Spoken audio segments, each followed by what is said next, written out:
En el aire, Radio Zipa, emisora del Círculo de Periodistas y Comunicadores Sociales de Antioquia, Colombia, transmitiendo desde el corazón de Medellín, ciudad de la eterna primavera.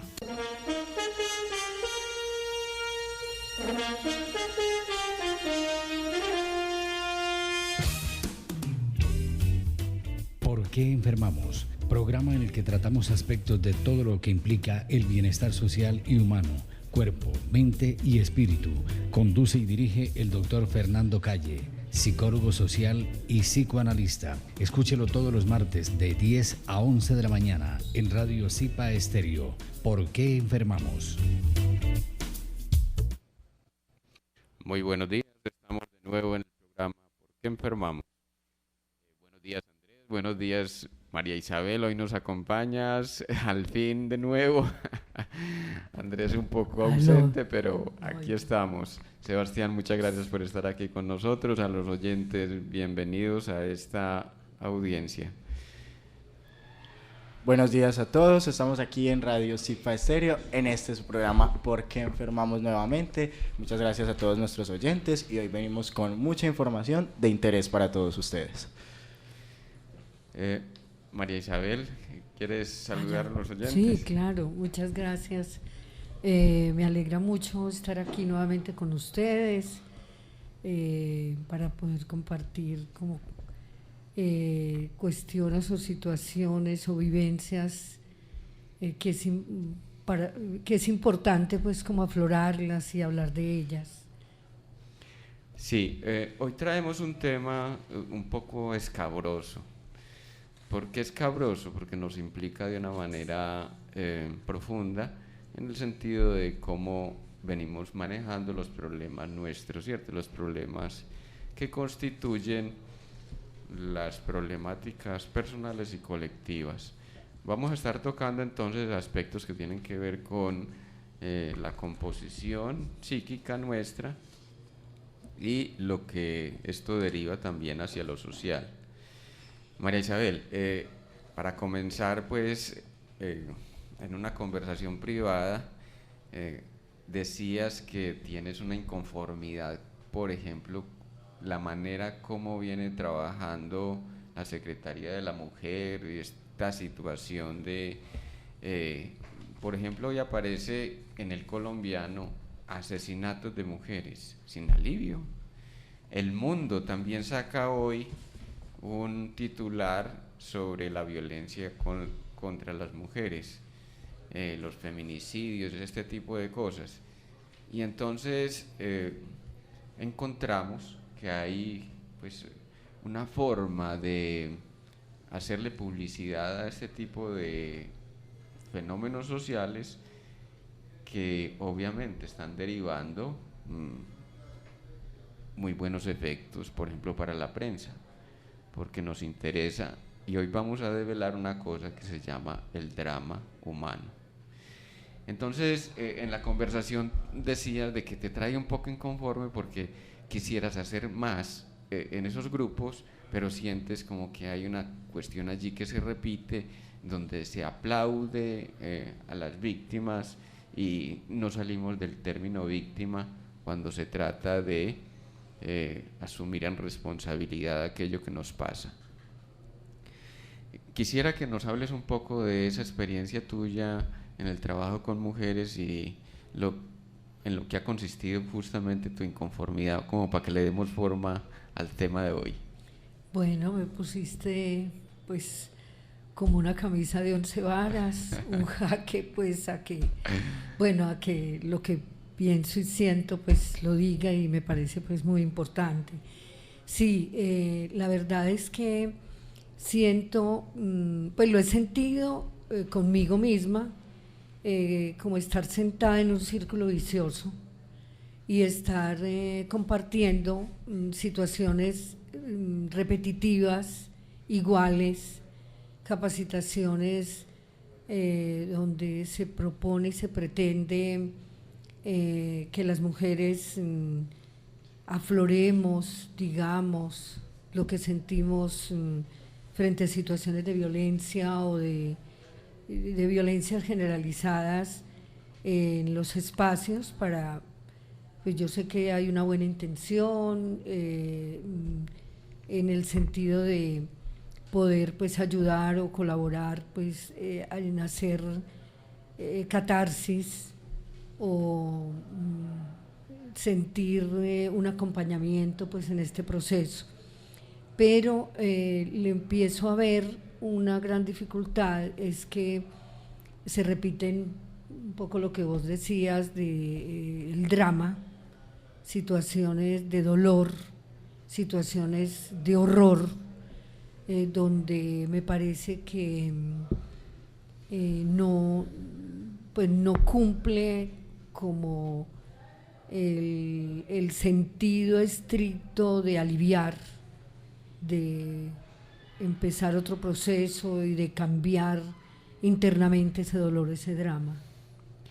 Sí, empezando por la terminología, recalco, la condición de víctima, entonces ya te pone en una especie de destacamento, ¿no? Donde llegar con tu drama a un grupo, por ejemplo, te convierte en una especie de protagonista. ¿Y cuántas veces la enfermedad es justamente aquello que no nos creemos a nosotros mismos? Esto es dramático lo que les voy a contar, porque es desnudar desde la realidad inconsciente justamente aquello que nos ocupa. Miren, hay una situación del drama que es muy determinante, ¿cierto? Y es, yo no siento justificada mi existencia. ¿Cómo me hago notar? Solamente a través de hacerme notar es que puedo destacar o puedo reconocerme. Es en la medida que el otro me reconoce que entonces puedo y me siento digno de vivir una existencia. Entonces, bueno, yo no puedo destacarme en cosas y quiero ser parte de este apogeo publicitario que se da en torno a la condición de víctima, y eso es lo que queremos señalar, el apogeo publicitario que se da en la condición de víctima. Y ese apogeo entonces tiene que ver tanto por lo que despierta la lástima en, dijéramos, el colectivo, la víctima, cuando se señala como víctima despierta la lástima, pero también está la otra parte de aquello que nos hace gozar de nuestro propio horror. Acuérdense que dijimos una cosa dramática en otra sesión de trabajo, y era que cuando la sexualidad no se realiza se convierte en horror.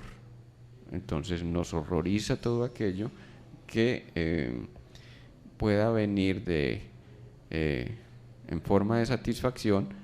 Como no lo podemos llevar a cabo en términos positivos, entonces lo derivamos a aspectos negativos. La guerra, el secuestro, la mutilación, la agresión física, como si encontráramos allí una especie de relación con aquello que se llama la histerización. A ver, me hago entender, para darle la palabra a ustedes dos, me hago entender, les explicito el asunto. Histerizar, ¿cierto?, es hacer exagerada una situación. Histerizar es aumentar. Los antioqueños somos muy exagerados, bastante notorios en eso, como exageramos cualquier situacioncita, por pequeña que sea, y entonces la histerización hace parte de nuestra cultura. Y miren ustedes, destacamos precisamente por eso, porque a todo le estamos poniendo el dramita, a todo le estamos poniendo el suspenso, a todo le estamos poniendo el asuntico aquí de eso que me asombra, eso que me horroriza, eso que me atrae por ridículo, por exagerado, etcétera.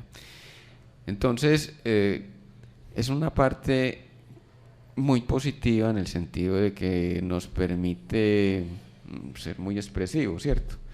Pero es negativo en el sentido de que cuando lo utilizamos la histerización como mecanismo para destacarnos, entonces esto se convierte en un asunto de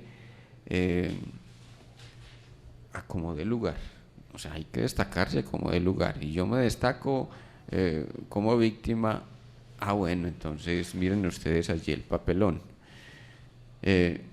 Si en esta sociedad se juega la relación entre víctima y victimario, entonces ¿yo qué quiero ser?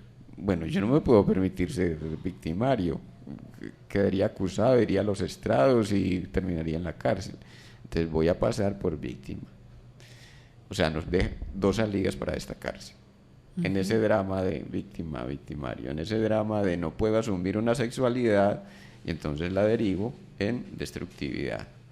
Acuérdense la relación inmediata entre destructividad y sexualidad. Lo que no se puede realizar en el campo de la excitabilidad sexual se deriva en enfermedad, en problemática social, problemática de pareja y por ende en lo que podremos llamar el drama colectivo. Sé que estoy siendo un poco denso, pero intentando darle línea pues a lo que podemos desglosar hoy. El otro aspecto es que histeria e histerón tienen el mismo origen. ¿Qué pasa? El histerón es el útero. El útero tiene nada menos que la belleza de albergar y de fecundar, pues de contener la vida, quiero decir, y mantenerla. Entonces, el producto de un útero es justamente, bueno, si no hay hijo, entonces hay sangrado, ¿cierto? Hablando pues en términos sexuales y de la forma más escueta, más primaria, más escueta, sí, más primaria. Y es, si no hay un hijo, hay sangrado. Entonces siempre habrá un producto, algo que mostrar, algo con que fascinar al otro, ¿cierto? La sangre nos fascina en el horror de cuando la derramamos, ¿cierto? Cuando se convierte la sexualidad en muerte, en goce con el sufrimiento propio del otro. Y el hijo, pues, es el producto magnífico, el magnífico producto de la relación del amor y de la pareja, ¿cierto? Esto tiene unas derivaciones sociales, ¿cierto? Entonces, miren, se salta de ese asunto de la función misma de la sexualidad, se exterioriza en otras formas de destacarse.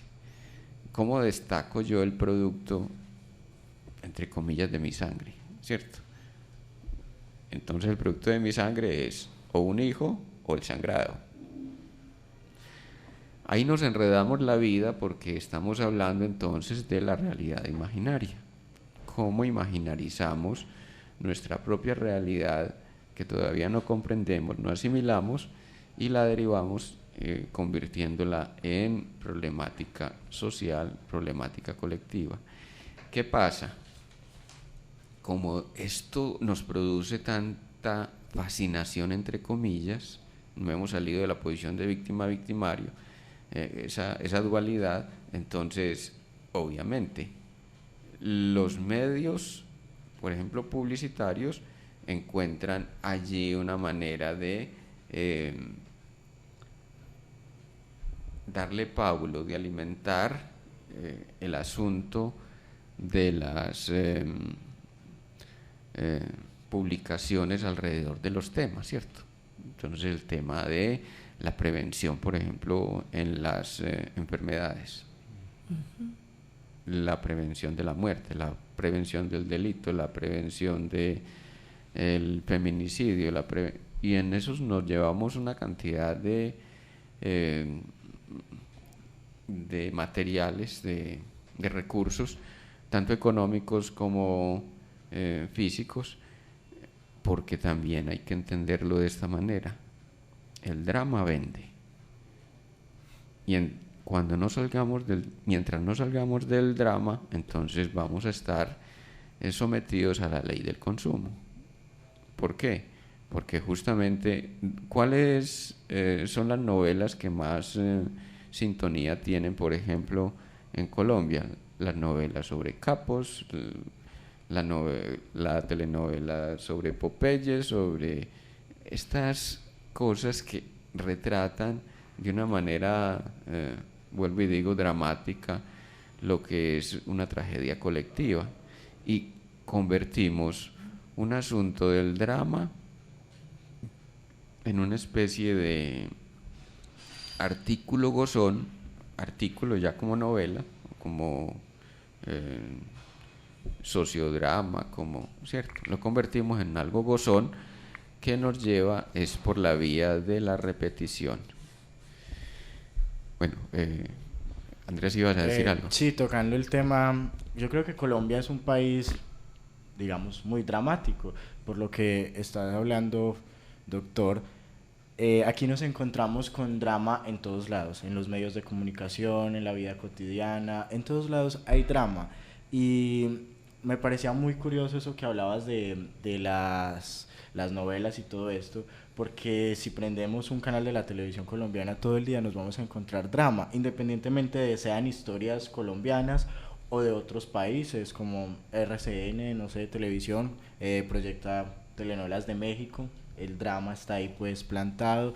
Tenemos también Caracol pues con esas novelas turcas y de otras partes, y siempre tenemos esto. Pero yo sí quisiera saber si de pronto en Colombia somos tan llamados al drama por estas cosas que nos venden, que vemos, lo que hablabas ahorita de la publicidad, de todo lo que vemos, si somos tan llamados a eso o realmente nosotros tomamos la decisión de ser dramáticos. Si es por lo que nos venden o somos nosotros los que tomamos esa decisión. Es muy llamativo, les voy a poner un ejemplo así muy, dijéramos, representativo del asunto. Y es que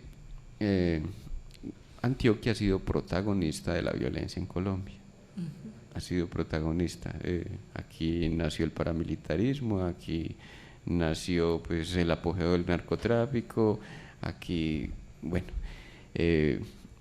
las sociedades más golpeadas, por ejemplo, por desplazamiento forzado, desde los inicios del siglo XIX, fueron más marcadas en Antioquia. Todo y miren, una cantidad de protagonistas del paramilitarismo, por ejemplo, los hermanos Castaño, Carlos Castaño como el más destacado, con Fidel, patrocinador del paramilitarismo, nuestro expresidente, César Pérez García está en la cárcel.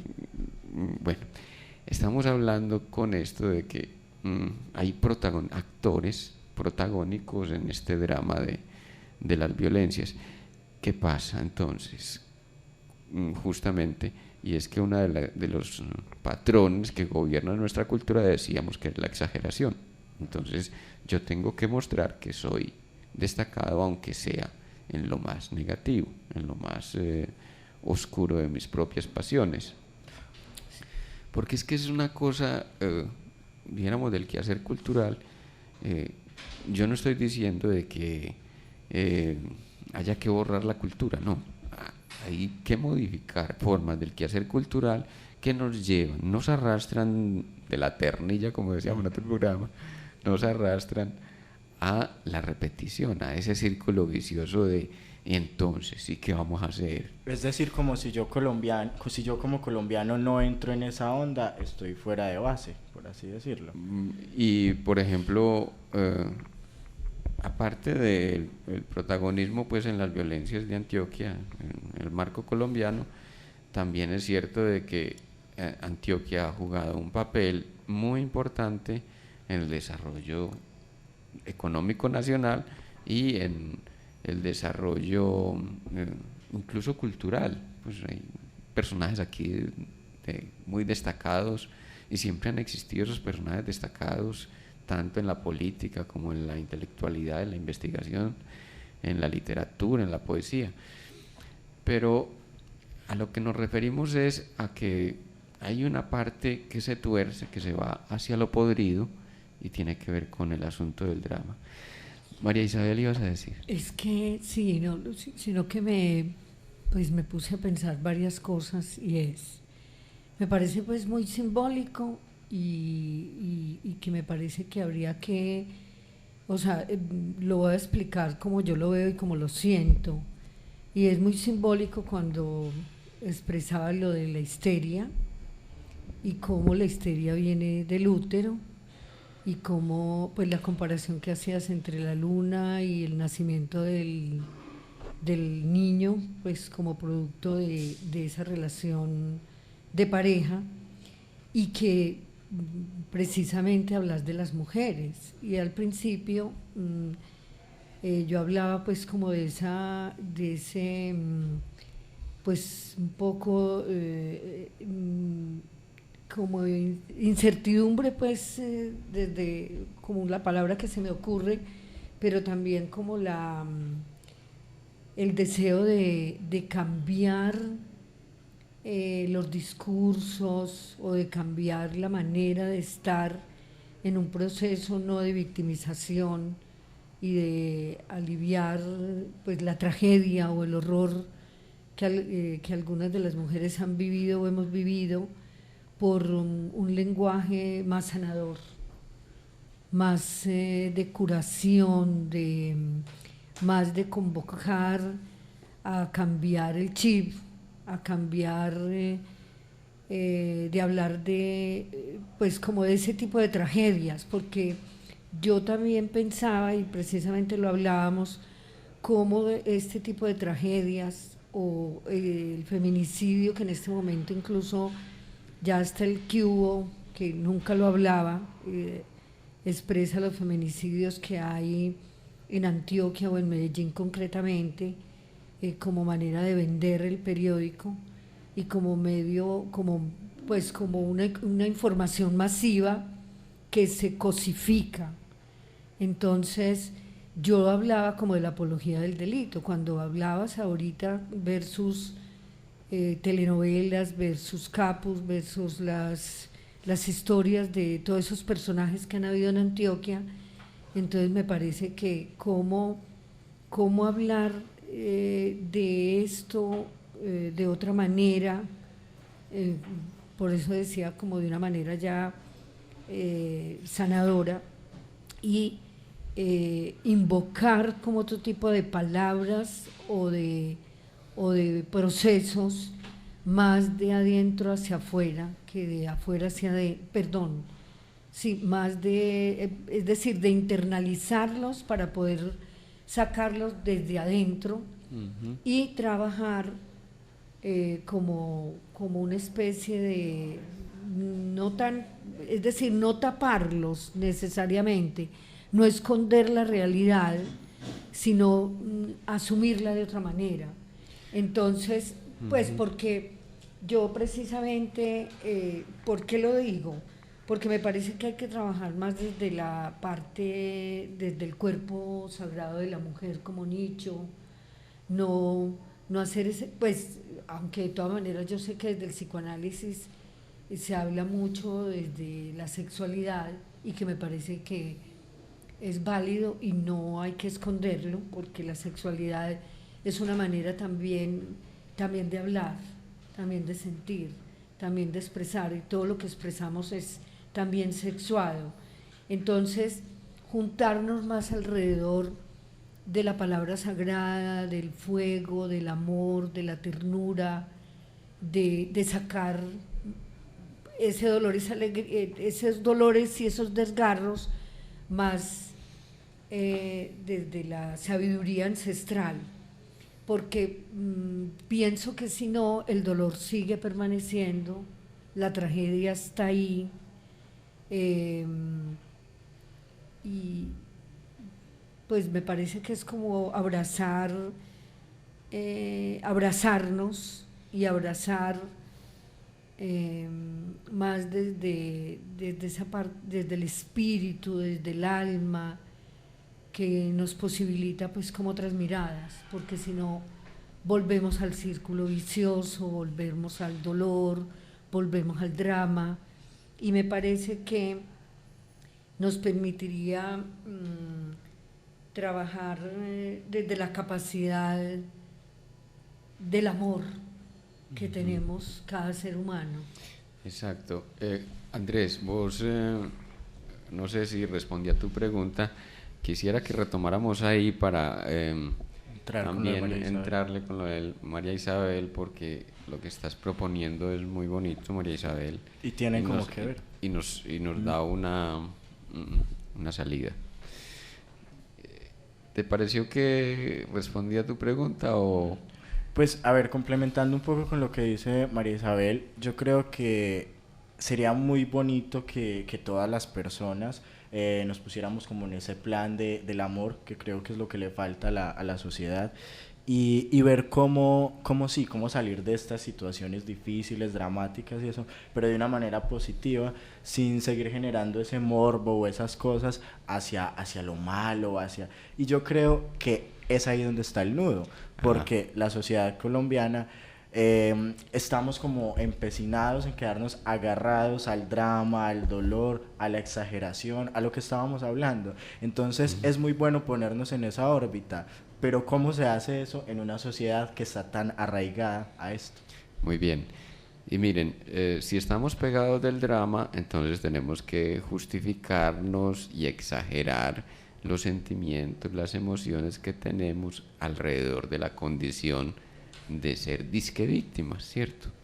Entonces yo tengo que exagerar que tengo una rabia y demostrar cuánto quise a mi papá porque tengo que matar a su verdugo. Y entonces ya me voy a la venganza y voy a mostrar que sí, yo quise tanto a mi padre, es porque puedo poner de por medio mi libertad, o haciéndome matar también, ¿cierto? Corriendo la misma suerte que el padre. Entonces nos vamos a un asunto que es maravilloso. Nos permite pensar esta cosa cuando nos salimos de esa dualidad. ¿Cómo así que nos salimos de la dualidad? Sí, yo creo que los programas de víctimas no deberían de ser programas de víctimas. Deben de ser programas de responsabilización. Programas de responsabilización. Sí, incluso yo decía, bueno, de sobrevivientes, pues para ponerle otro nombre. Bueno. O sea, sobrevivimos por lo que sentimos y por la necesidad, no tanto de sobresalir, porque el ser sobreviviente es volver a vivir. Exacto. Es volver a sentir la necesidad de compartir, de abrazarnos, de curarnos. Lo que pasa es que la responsabilización nos lleva por el camino de tres hechos fundamentales. María Isabel, pues discúlpame, no es por armar polémica, sino para complementar lo tuyo y darle una interpretación más amplia que nos permita consolidar esta posición que estamos proponiendo, ¿cierto? Y es que no hay víctima ni hay victimario. Los dos estamos en una posición de retroalimentación. Tanto yo me puse ahí como el otro aprovechó el papayazo, ¿cierto? Entonces estamos cumpliendo los dos roles ahí. Estamos cumpliendo los dos roles. Y yo soy tan víctima, inconscientemente hablando, y desde el punto de vista espiritual, como yo soy todo, yo soy también el verdugo. O sea, yo también he sido verdugo cuando atraje al verdugo. No me reconocí en esa parte oscura mía que me dijo, no, ¿cómo se le ocurre? ¿Cómo va a agredir usted a alguien? ¿Cómo va a matar a...? No, yo también soy verdugo. Y soy verdugo en la medida que no reconocí el verdugo que ya estaba instaurado en mí y me fui a darle el papayazo. Porque yo necesitaba el drama y necesitaba repetir lo que repitieron los abuelos, y es que a mí me expulsaron de la tierrita, y es que a mí me robaron todo lo que tenía, y es que las guerrillas tal cosa, y es que los paramilitares... No, nos salimos de ahí y nos vamos a la responsabilización. ¿Qué es la responsabilización? Me hago cargo de mi condición de víctima y mi condición de verdugo.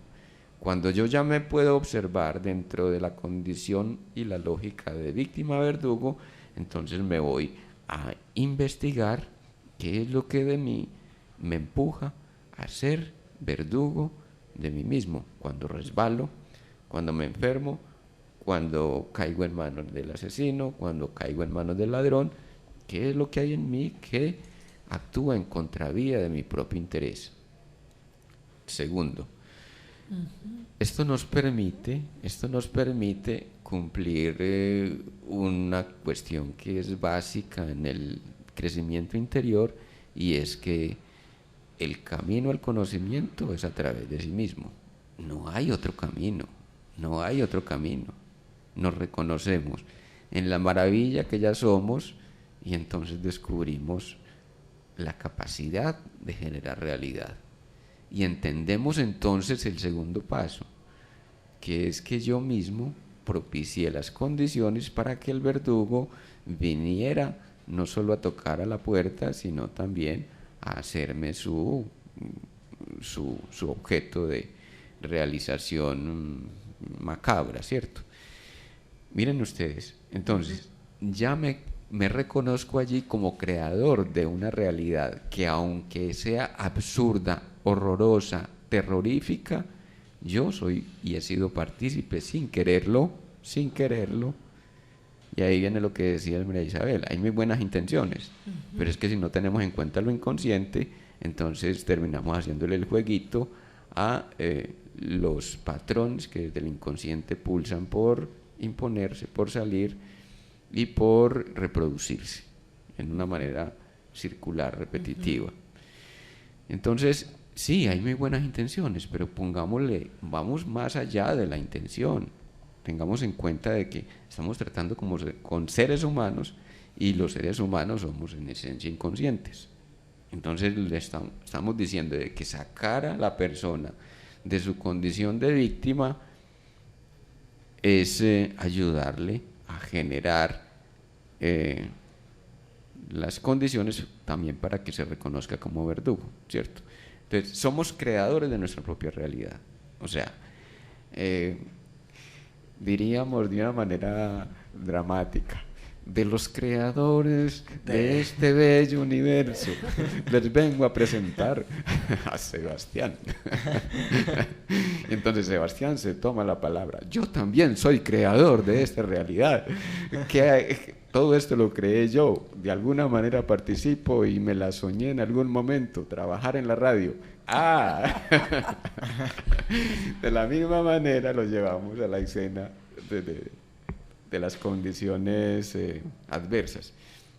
Y el tercer factor es que, pensando de esa manera,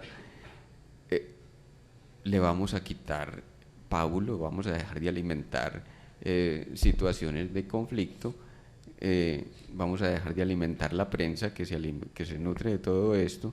Es hora de que pasemos a una posición de realización, donde, si todos somos co-creadores, entonces nos alimentamos de otro tipo de, ¿cómo se diría? Nos alimentamos de otro tipo de palabras, de sentir. De lenguaje, de sentir. Sí, muy bien, sí. Es muy bonito, sí. No sé si ibas a decir algo, María Isabel. No, porque que yo no sé si, o sea, en los programas iniciales comenté algo sobre lo que escribía mi hijo. Dale, que de todas maneras... Yo pienso que pues volver a repetirlo pues no es, me parece que es importante. No sobra. Porque recalca toda esa explicación que haces de los tres aspectos que tienen que ver como con el compromiso, la resignificación. Uh-huh. Pues que lo entiendo así, y es que precisamente él hablaba en la historia, cuando él compartía la historia desde su vivencia como hijo de la muerte de su padre o del asesinato de su padre. Él inicia la historia diciendo: víctima y victimario se pusieron en una cita. Uh-huh. Y se encuentran, y a causa de estar en un mismo plano, a causa de ser coprotagonistas de una historia, de un momento histórico, y de cómo se necesita pensar de otra manera y procrear para que él surja como ave fénix de esas cenizas. Ujú. Entonces me parece que es muy simbólico y que pues me gustaría en algún momento leer pues exactamente el texto, que es muy bello, y compartirlo en otro espacio como para que podamos entender de cómo un hijo que logra pues en sus 19 años entender la muerte de otra manera y empezar a hablar, y me parece que nosotros en ese encuentro de escritores, de víctimas de la violencia en Antioquia, pusimos otra palabra, pusimos otra manera de ver la muerte de Hernando, pues mi esposo, como cosecha de amor. Así fue como titulé yo la historia. Qué bonito. Entonces hablé más de lo bonito, de la ternura, de ese encuentro con él, más de lo que sucedió y cómo eso era parte como para sentir de otra manera su muerte, como una manera de perdonarnos, perdonarlo. Y tocas una punta, haces un apunte genial allí, y es esa condición de dejar el drama, ¿cierto? ¿Cómo dejamos el drama? Entendiendo, dígase bien, que si estamos en responsabilización, estamos en realización de la conciencia. La conciencia, en un momento determinado, mi propia conciencia en un momento determinado, necesitó la muerte. Fue la única manera de dejar de repetir y de comenzar un nuevo ciclo. Por ejemplo, hay muchos motivos por los cuales una persona muere o se enferma, ¿cierto? Entre ellos es porque ya no le ve salida a un asunto, otros porque quiere darle el golpe certero a la familia, otros porque en definitiva se dejó morir, otros porque en definitiva es una manera de realizar un orgasmo que nunca pudo llegar a cristalizar en la vida práctica.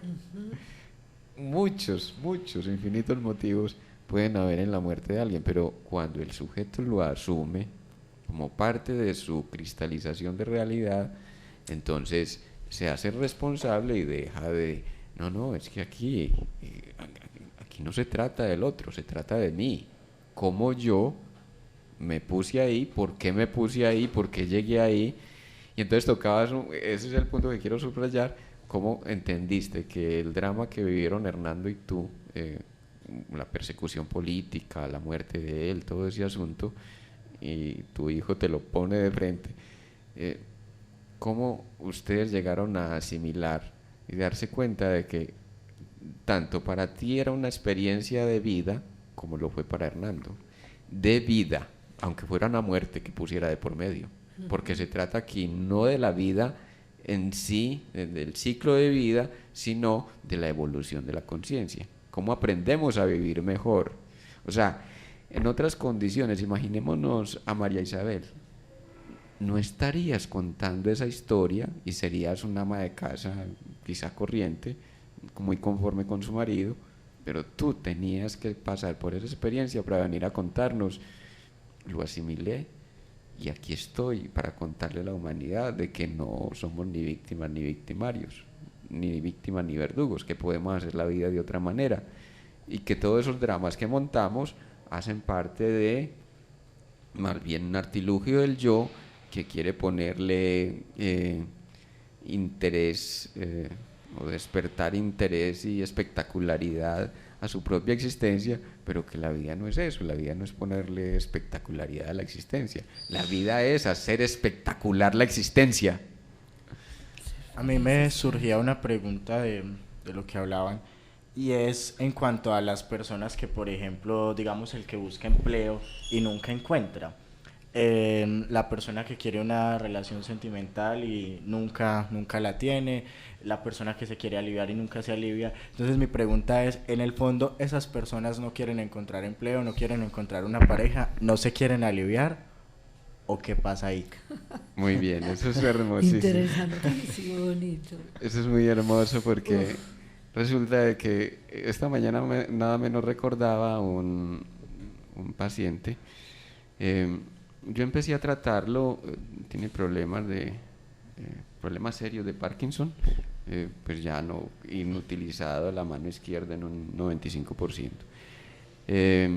Y bueno, los tembleques permanentes, incluso pues hasta para quitarse la ropa hay que ayudarlo. Y entonces empezamos a hablar y el señor en la primera sesión empieza a caer en la nota y empieza, bueno, y sí, ya recordé y tales, y muy en oposición pues a lo que yo le proponía, porque yo le proponía ir más allá de lo que era la intención. O sea, no, es que mi papá no tenía la intención de hacerme daño. Sí, su papá no tenía la intención, pero le hizo el daño. Vamos a lo que usted instauró como drama interior.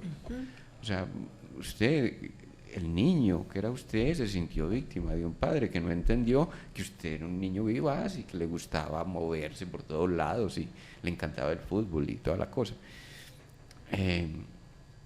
A regañadientes pues entra un poco a relatar la historia con el padre, lo drástico que era. En la segunda sesión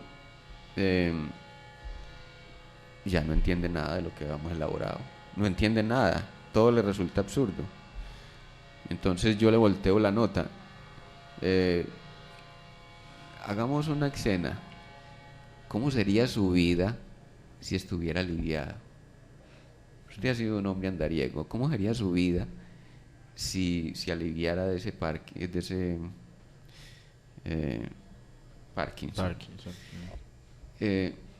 Entonces empieza a decirme, pues iría a viajar por el mundo, mi sueño ha sido viajar. Entonces empezamos a generar toda una escena, Cuando generamos la escena, media hora hablando de las posibilidades, dice, pero venga, ¿cómo así que yo puedo lograr eso? Y empieza a ponerle problema otra vez a lo que estábamos avanzando, y termina diciendo, no, doctor, es que yo me doy cuenta que no quiero curarme. Así lo dijo abiertamente. No. Y esa es la respuesta. Ahí está la respuesta a la pregunta. Entonces le dije, bueno, entonces nos vemos a la próxima. Nos vemos a la próxima sesión y para que profundicemos eso que acaba de nombrar. Nunca llegó a la otra sesión. O sea, quedó ahí cortado, definitivo. Entonces, eso que dices tan determinante, Andrés, cómo la persona elige morir. Y todo, o sea, y aquí estoy hablando entonces de la importancia de la muerte digna, de la enfermedad digna. Pues la gente tiene derecho a estar enferma, la gente tiene derecho a morir, la gente tiene derecho a elegir el camino del malestar. Solo que desde aquí, pues, discúlpenme, desde la conciencia elaborada, no le vamos a patrocinar sus tonterías. Si quiere morir, que muera solo. Si por ejemplo una persona como enferma, como lo estamos diciendo acá, listo, bueno, ya esta persona puede tener su tiempo contado por la X enfermedad que tenga, pero entonces toma esa decisión de, es que yo no quiero estar enfermo, sino aliviarme, eso puede alargar entonces sus días. Muy bien. Miren una cuestión que es dramática y sucede todos los días en estos tiempos de las cardiopatías y sobre todo de los cánceres, de los tumores malignos y todo tipo de cosas. Y es que las personas están recibiendo permanentemente información, una información tan básica. Tengo un cáncer, me pongo a tomar agüita con soda, pero la persona prefiere ir a tomarse el cóctel que vale entre 800 y 2 millones de pesos diarios, el cóctel de las pastillas, la quimioterapia que llaman, porque hay que combatir el cáncer y drásticamente. ¿Qué pasa con el 98% de los, el 95% de la gente que utiliza quimioterapia a los 5 años ya está muerta. Eso es una estadística. Acabó con las células, hizo una cantidad de estragos en su cuerpo. Exacto. Sí, que claro, que hizo una cantidad de estragos en su cuerpo y no entendió que la enfermedad es un camino para autosanarse, Ajá. para entender por qué me duele la mano, por qué me duele la cabeza en tal momento, o por qué me angustio en determinadas situaciones que no sé afrontar, que no las afronto con responsabilidad o con conciencia. Entonces realmente si uno se evalúa, se autoconoce, está muy pendiente de uno mismo internamente también, es posible que pues es decir, entiende cantidades de cosas que incluso si se les dice a otras personas, uno va captando y va diciendo, claro, pues por eso me pasa esto, Ajá. por eso me da tal dolor. Y es muy llamativo porque entonces la persona que quiere sanarse encuentra el camino. Dice, no, le tenemos que hacer la quimioterapia o tiene que pasar por el quirófano. Y la persona dice, no, ¿por qué? No hay otras alternativas. Hay una persona que me acompaña pues como en esta tarea de los ejercicios espirituales, hacemos retiros. Él es espiritista, estuvo aquí en el programa una vez. Entonces decía, una vez llegó una persona con cáncer, le dieron 2 meses de vida y la persona cuando le dijeron que tenía 2 meses de vida o lo operaban, pero no había probabilidad de que sobreviviera, pues la probabilidad era nula, escasa, más bien creo que era un 70-30, 70 de muerte y 30 de supervivencia. Entonces él dijo, no, doctor, no me voy a hacer operar. Y que se fue y averiguó con alguien que le ayudara con una ayuda espiritual y vino donde mí y a los 8 días estaba completamente recuperado. Pues él decía de una situación como que de un decaimiento donde no podía con el cuerpo, pasó a una posición donde al 4.º día estaba ya otra vez manejando carro y contento, alegre de estar vivo, y que llegó a la casa y cogió a ese hombre y pues al consultorio, lo levantó para arriba y casi que le da un pico pues, de gratitud porque lo había vuelto a la vida. Claro. Finalmente, ¿qué era lo que pasaba con el señor? Un cáncer hepático. Un cáncer hepático. Los cánceres hepáticos tienen la característica de que matan rápidamente, lo mismo que el cáncer pancreático.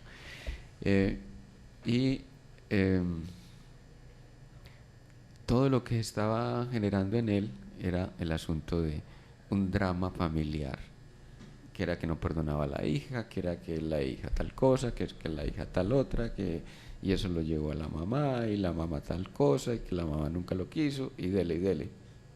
Y bueno, entonces que le volteó la cuerda, le dijo, bueno, hay 2 alternativas, o deja a su mamá y a su hija tranquila para que hagan su vida, o es su vida la que está en peligro.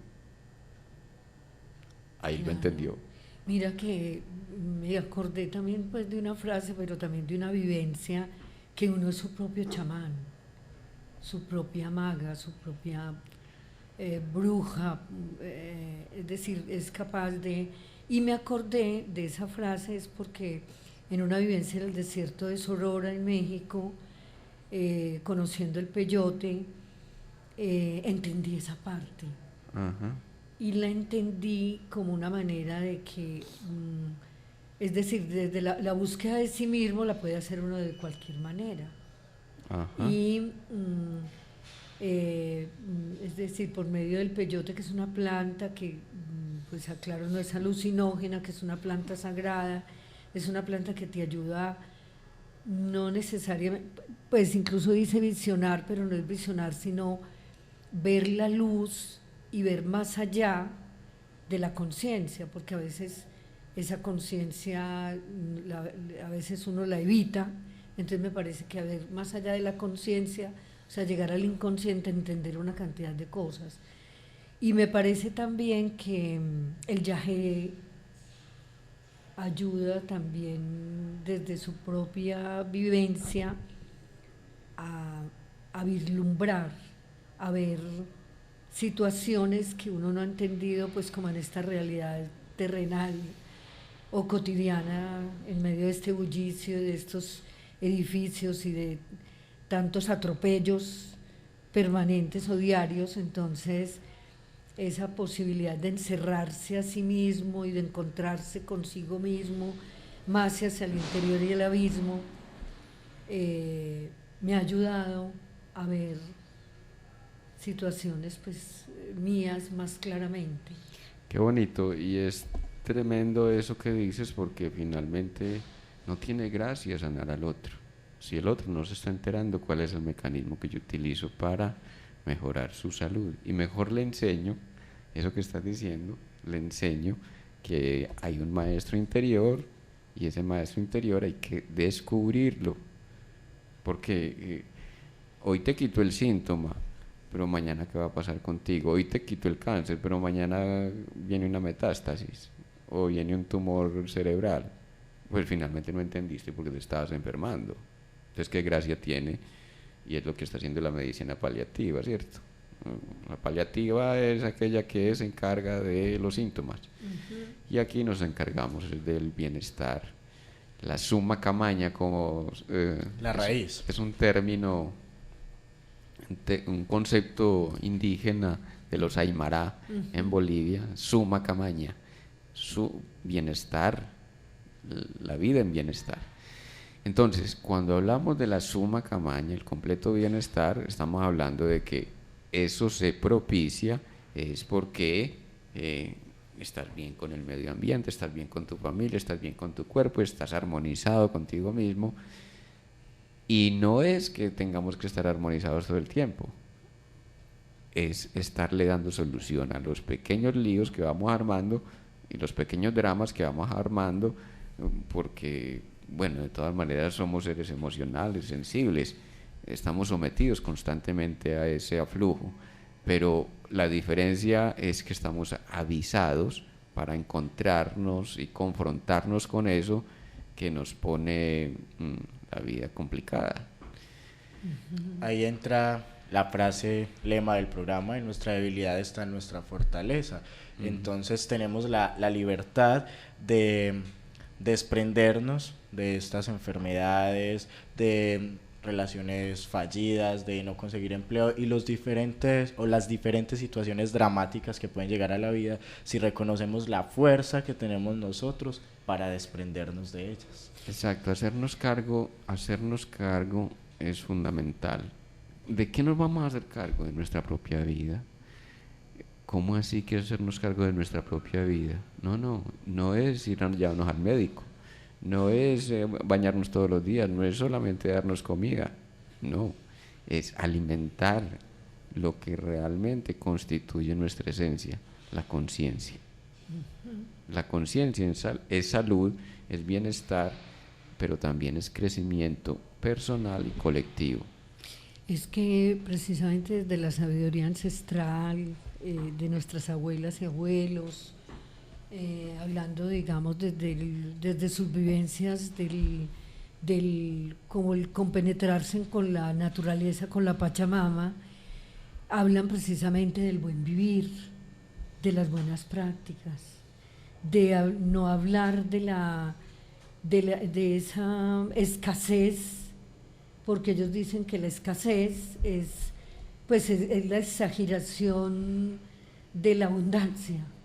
Cuando uno habla de que no tengo, no puedo conseguir, un poco lo que vos decías, es precisamente eso. O sea, es uno mismo o una misma está impidiendo a que la abundancia llegue, a ir más allá, a que es el dar y recibir, que la abundancia está en el entorno, está cerquita, está dentro de uno mismo.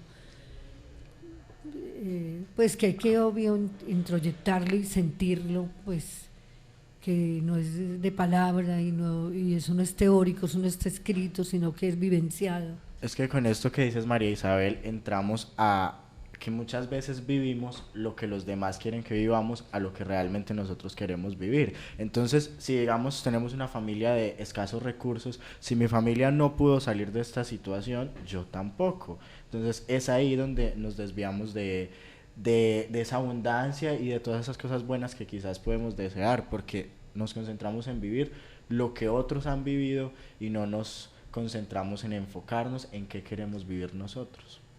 Sí, hay una, pues sí, como para ir cerrando, un comentario que nos puede ayudar a entender muy bien lo que decías, María Isabel, lo que afirmas, Andrés, y es reconocernos como una particular versión del universo. Somos universos representando la totalidad. Y esa versión singular del universo significa entonces que somos alegría, belleza y abundancia. Si somos alegría, ¿para qué necesitamos drama? Necesitamos algo, hagamos de la vida algo, una comedia. Aquí hubo un programa muy bueno donde dijimos que todos los días había que reírse, todos. Claro, que la alegría es... Si soy abundancia, es contagiosa, pues... como también el aburrimiento. Pues. Sí, todo ese tipo de cosas se y que el que se aburre está más distraído que ni para qué. Sí, como decía, ¿quién era el que decía? Bob Dylan. Sí. No estar deprimido, estás distraído. Estás distraído. Ajá. Ser abundancia. Miren, si yo soy una versión particular del universo, entonces cuento con todos los recursos del universo. ¿Cuál escasez, cuál pobreza? No sea pendejo. Claro. Y la belleza, obviamente, pues la belleza es la capacidad de contemplación de la abundancia y la alegría, o la contemplación en abundancia y en alegría, porque somos una maravilla. Pues es que podemos invocar las fuerzas del universo y cualquier fuerza acude a nuestro favor si somos conscientes. O sea, no es el pendejo aquel que dijo yo no soy capaz, o le está poniendo dudas a lo que sí seré capaz, ¿será que sí puedo? No, automáticamente la negación es un bloqueo. Exacto. La duda es una manera de bloquear, óigase bien, la duda es una manera de bloquear nuestro propio poder. Entonces estamos diciendo de que tenemos esa abundancia, también es poder, el poder de ti mismo, el poder sanador, pero también el poder que reconocíamos hace un rato en la magia negativa que hemos construido, para que la volvamos positiva, por favor. O sea, todos somos creadores de la realidad, somos magos, pero no nos reconocemos sino en el drama, en la dificultad, en la tragedia, en que es que esta vida tan dura, en que es... No, muchachos, por Dios, tenemos un cuerpo, ganamos un cuerpo, una existencia física, una existencia humana. Estamos aquí justamente para transformar la conciencia propia y la conciencia de la humanidad. Ya es hora de dejar de repetir los circuitos que antaño sometían a la humanidad. Es que nosotros como humanos, como seres vivientes, tenemos ese poder de atar y desatar. Entonces, o nos desatamos o seguimos atados. Muy bien. Bueno, para todos los oyentes, un feliz día. Muchísimas gracias. Nos estamos escuchando dentro de 8 días. Muchísimas gracias, María Isabel. Muchísimas gracias, Andrés. Qué bueno. Sebastián, gracias por acompañarnos, y un saludo a Abraham, que hoy no nos acompaña, pero está pendiente del programa. Muchas gracias a todos por haber estado con nosotros aquí en este programa ¿Por qué enfermamos? Recuerden, todos los martes, 10 de la mañana, repetición, 9 de la noche. Aquí finaliza ¿Por qué enfermamos? Con el doctor Fernando Calle Valencia, programa en el que tratamos aspectos de todo lo que implica el bienestar social y humano, cuerpo, mente y espíritu. Escúchelo todos los martes de 10 a 11 de la mañana en Radio Zipa Estéreo. ¿Por qué enfermamos?